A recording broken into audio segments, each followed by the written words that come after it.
नमो महाकश्यप मातंगाय. जय भीम, जय लवजी. सर्वप्रथम मी माझा परिचय देतो.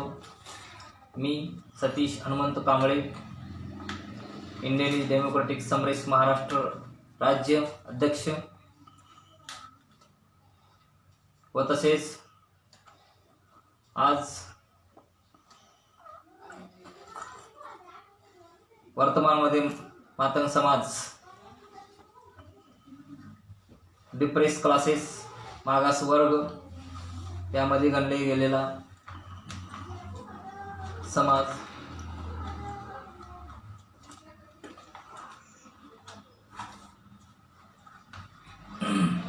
होय.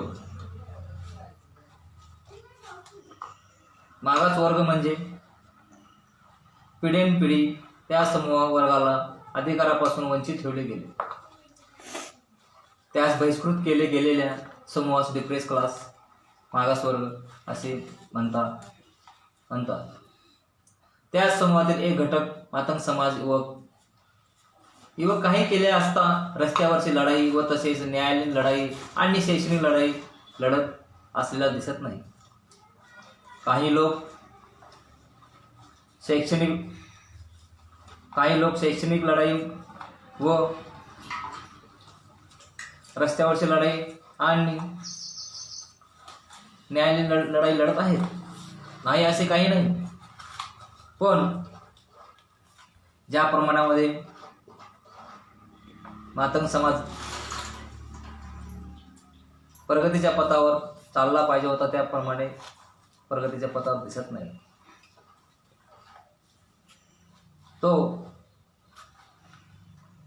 आपली लढाई आत्मभान विसरून बसलेला आहे असे दिसत आहे. म्हणून तो आत्मभान का विसरला आहे याचा शोध आपल्याला घ्यावा लागेल. म्हणून ज्या समाजाचा इतिहास त्या समाजाला माहीत होत नाही तोपर्यंत त्या समाजाची प्रगती होणे अशक्य. म्हणून आपल्याला आपला इतिहास पुराव्यानिशी आणि लिखित स्वरूपाचा अवगत होणे गरजेचे आहे. म्हणून आपल्याला आपल्या अस्तित्वाची जाण जोपर्यंत होत नाही तोपर्यंत आपण प्रगतीच्या दिशेकडे वाटचाल करू शकणार नाही. म्हणून आपल्या पूर्वजाचा इतिहास व भूगोल पुराव्यानिशी आपल्याला माहीत असला पाहिजे. म्हणून त्यासाठी आपला शत्रू कोण, मित्र कोण, आपला सोबती कोण याची आपल्याला जाण झाली पाहिजे. व तसेच आज आम्हाला आपल्या शत्रूची जाण नाही, मित्राची जाण नाही, ज्ञात नाही आणि आपल्या सोबतीची सुद्धा ज्ञात नाही. आपले संबंध कोणाशी घट्ट बांधले गेले याचाही ज्ञात नाही. अशी अनेक कारणामुळे आज आम्हाला शोषणकारी घटक कोणते याचीही ज्ञात नाही. म्हणून संघर्ष कोणाशी करणार तेही ज्ञात नाही. असे अनेक प्रश्न आहेत. ते प्रश्न आम्हाला भेडसावत आहेत. त्या प्रश्नाचे उत्तर एकच असेल, ते म्हणजे आमचा पूर्वजांनिशी असलेला इतिहास. जोपर्यंत इतिहासाची आम्हाला ओळख होणार नाही, आम्ही कोण आहोत, आमचं अस्तित्व काय आहे, आमचे पूर्वज कोण होते, त्यांचे संमत कोणाशी घट्ट होते, जोपर्यंत आम्हाला त्याची ज्ञान होणार नाही तोपर्यंत आम्ही प्रगती करू शकणार नाही. म्हणून आम्हाला आमच्या पूर्वजाचा इतिहास पुराव्यानिशी समाज बांधवासमोर प्रसार केला पाहिजे. आमचा इतिहास, अंग जनपद राजा, अंग मातंग, हत्तीगणाचा राजा कौशल प्रसन्नजीत मातंग आणि गौतम बुद्ध यांचे शिष्य महाकश्यप मातंग यांनी बौद्ध धर्माचा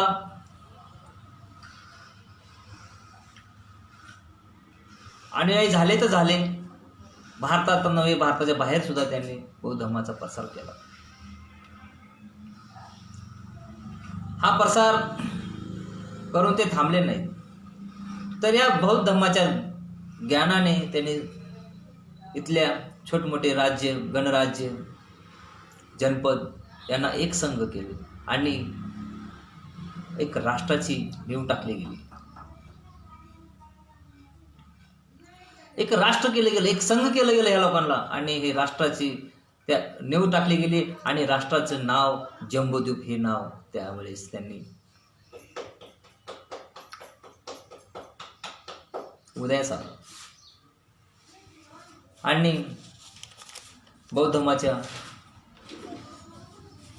बुद्धांचा मार्गाचा अवलंब करून त्यांनी बहुजनाचा दबदबा त्यावेळेस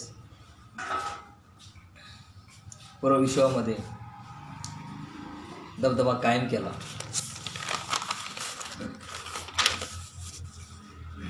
आज वर्तमानमध्ये मागास वर्ग, डिप्रेस क्लासेस म्हणजे मागास वर्ग, आमचा इतिहास पाहिला जर वर्तमानमध्ये, त्या इतिहासाला भूगोल नाही, पुरावा नाही, ठिकाण नाही, लिखित आहे परंतु दृश्य स्वरूपाचा, पुतळ्या स्वरूपाचा किंवा ठिकाण स्वरूपाचा आम्हाला पुराव्यानिशी मिळत नाही. दुसरे, आमचे संबंध ब्राह्मण धर्माशी घट्ट केले गेले. आमची जीवनमान पद्धत याचा पुरावा नाही आणि आज आम्हाला आमची आयडेंटिटी आहे शूद्र, अस्पृश्य, दलित, वंचित, शोषित, पीडित इत्यादी ही आमची आयडेंटिटी आहे. भूतकाळामध्ये आमची आयडेंटिटी मूळ निवासी, क्षेत्रीय, इंडिनीज, इंडस व्हॅली म्हणजे सिंधू घाटी नदीच्या किनाऱ्यालगत राहत असलेले लोक, शर्मन संस्कृती जीवनमान पद्धत जगत असलेले लोक, शर्मनी लोक यांना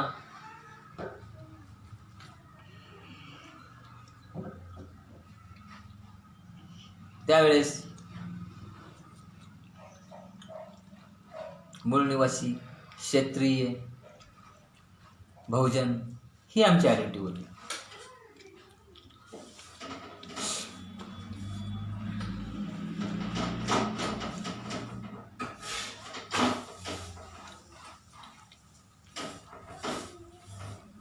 आज आमची आयडेंटिटी मूळ निवासी, वंचित, क्षेत्रीय, पीडित, शर्मनीय, शूद्र, इंडिनीज, डिप्रेस क्लासेस असे म्हणता येईल. भूतकाळ आणि वर्तमान आपल्याला जोपर्यंत जोडता येणार नाही तोपर्यंत आमच्या इमारतीचा पाया मजबूत होणार नाही. आमचा पाया जोपर्यंत मजबूत होणार नाही तोपर्यंत इमारत परिपूर्ण राहणार नाही. म्हणून जोपर्यंत आम्ही आमचा इतिहास, खरा इतिहास समाजापुढे पोहोचणार नाही तोपर्यंत आमचा समाज प्रगतीच्या पथावर वाटचाल करताना दिसणार नाही. अनेक षडयंत्र करून आम्हाला गुमराह करण्यात आलेला आहे.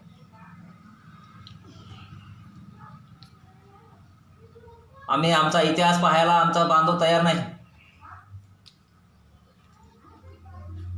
आमचा भूतकाळाकडे तो जायला तयार नाही. वर्तमानमध्ये जे काय आहे ते सावडून आम्ही पुढे निघालेलो आहोत.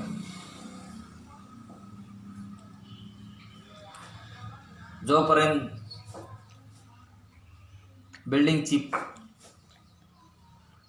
बिल्डिंग बनवताना जो पाया खोदला जातो, तो पाया जोपर्यंत खाली दगड लागत नाही तोपर्यंत तो जमीन पोखरली जाते. ज्यावेळेस दगड लागते त्यावेळेस ते पोखरणे थांबवले जाते आणि तिथून त्या बिल्डिंगचा पाया दगड टाकून किंवा कॉन्क्रीट करून तिथून त्याची पाया मजबूत करणं चालू होतं आणि तिथून पुढे वरती इमारत बांधली जाते आणि तेव्हा ती इमारत परिपूर्ण होते. आमच्या इमारतीचा पाया माती जमिनीमध्ये तर आहे, परंतु आम्ही पोखरलेल्या मातीपर्यंतच आमचा पाया पोहोचलेला आहे. आम्हाला मातीच्याही पुढं खाली जाऊन आम्हाला पाषाण जिथं लागेल, दगड जिथं लागेल तिथपर्यंत आम्हाला भूतकाळामध्ये जावंच लागेल. आणि आम्हाला ज्यावेळेस आम्ही आमच्या भूतकाळापर्यंत आमच्या पूर्वजापर्यंत पोहोचू तेव्हापासूनच आम्ही आमच्या पुढील वाटचालीला सुरुवात करता येईल. तीच आमची आयडेंटिटी. ही आयडेंटिटी समाजाला जेव्हा आपण पोहोचू, समाजापर्यंत तिथे आपण त्यांचा इतिहास सांगू, त्यांचा मार्ग सांगू, त्यांचं शौर्य सांगू, त्यांचं जीवनमान पद्धत सांगू, त्यांनी केलेले राज्य सांगू, त्यांनी घेतलेला धम्म सांगू, त्यांनी घेतलेलं ज्ञान सांगू, तोपर्यंत आम्ही आमचा बांधवाला पेटून उठवण्यासाठी त्याला त्याची अस्मिता, त्याचा जीवनमान पद्धत जगण्याची तो प्रगतीच्या वाटचालीकडे जात असलेला दिसणार नाही. कारण आज उदाहरण पाहिलं, आपल्या घरामध्ये जो मोठा व्यक्ती असेल तो जसा वागत असेल, जसा राहत असेल, त्याचंच अनुकरण त्याच्या लहान व्यक्ती करत असतो. तसंच आहे, आपले पूर्वज जसे होते तसंच आपण बनणार. पण आम्हाला आमच्या पूर्वज सांगितला गेलेला नाही आणि सांगितला जातही नाही. म्हणून आमच्या बांधवांनी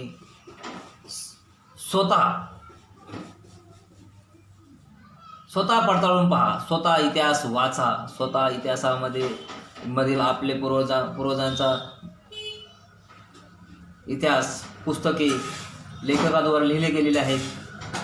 प्रसन्नजी मातंग, आदी मांग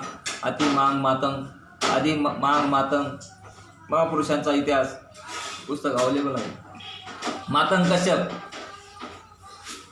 महाकश्यप मातंग चीनमध्ये जाऊन बौद्ध धर्माचा प्रसार केला. हा इतिहास 6वीच्या पुस्तकामध्ये त्याचा उल्लेख आहे.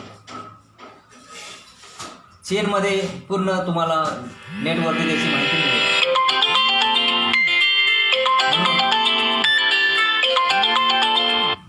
म्हणून बांधवांनो, स्वयंप्रकाशित व्हा.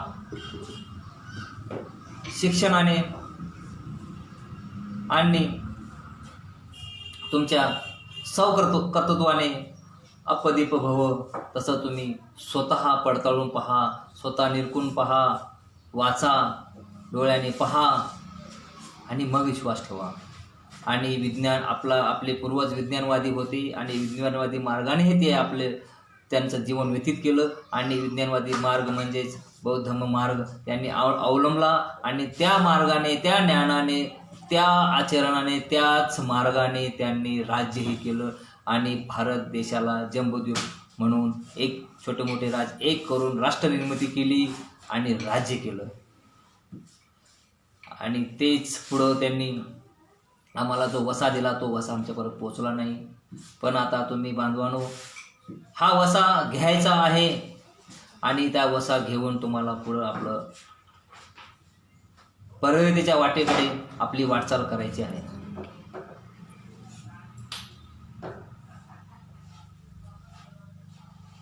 आम्हाला वस्ताद लहुजी साळवे सांगितले गेले, लोकशाहीर अण्णाभाऊसाठी सांगितले गेले. आम्ही त्यांचे पाईक आहोतच, परंतु आमचा भूतकाळही आम्हाला सांगितला गेला पाहिजे.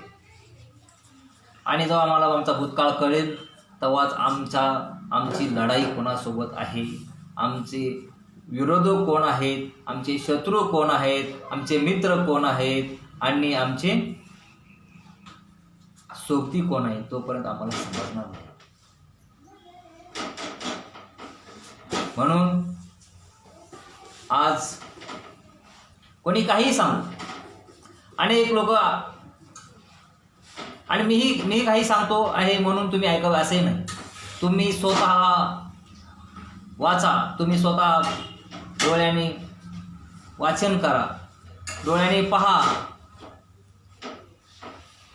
आपल्या पूर्वजांचे इतिहास, लेणीमध्ये हत्तीवरती आपले मातंग राजे यांचे पुतळे आहेत. इतिहासामध्ये नोंद आहे. गुगलवरती पहा, मातंग राजा, मातंग यक्ष, प्रसन्नदी मातंग, हे हत्तीवरती यांचे पुतळ्यामध्ये त्यांचे चित्रण आहे.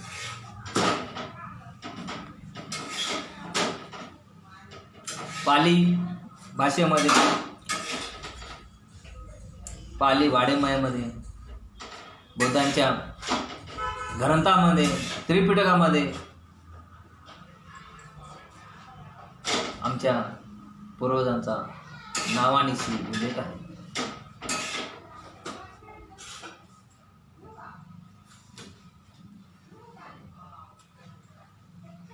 आणि दिशा निर्देश किंवा आपला मातंग समाजाची ओळख, आयडेंटिटी जर असेल तर ती म्हणजे आपल्या पूर्वजांची जी आयडेंटिटी असेल ती आमची आयडेंटिटी आहे. आम्ही शर्मनीय संस्कृतीमध्ये जीवनमान पद्धत जगत असलेले लोक, मूळ निवासी क्षेत्रीय इंडियनीज आहोत. शूद्र, अस्पृश्य, शोषित, पीडित, दलित ही आमची आयडेंटिटी नव्हती. आमची आयडेंटिटी ही आम्हाला देण्यात आली. आम्हाला आमच्या अधिकारापासून वंचित ठेवण्यात आलं. आम्हाला पिढ्यानपिढ्या आमच्या अधिकारापासून वंचित ठेवून आम्हाला विकासापासून अलिप्त ठेवण्यात आलं. म्हणून बांधवांनो, हे व्यवस्था ओळखून आणि अजूनही आपण पिढ्यानपिढ्या आम्हाला कसं ह्याच व्यवस्थेमध्ये जखडून कसं ठेवता येईल असे अनेक जण प्रयत्न करत आहेत. वेळीच ओळखा आणि ओळखून आपला शत्रू कोण आहे आणि मित्र कोण आहे ओळखून, आणि सोबती कोण आहे ओळखून, एक संघ होऊन रस्त्यावरची लढाई, न्यायालयीन लढाई आणि शैक्षणिक लढाई लढण्यासाठी मातंग समाजाने पुढं आलं पाहिजे आणि स्वाभिमानाने जगलं पाहिजे. एवढंच मी बोलून माझी 2 शब्द संपवतो. नमो महाकश्यप मातंगाय.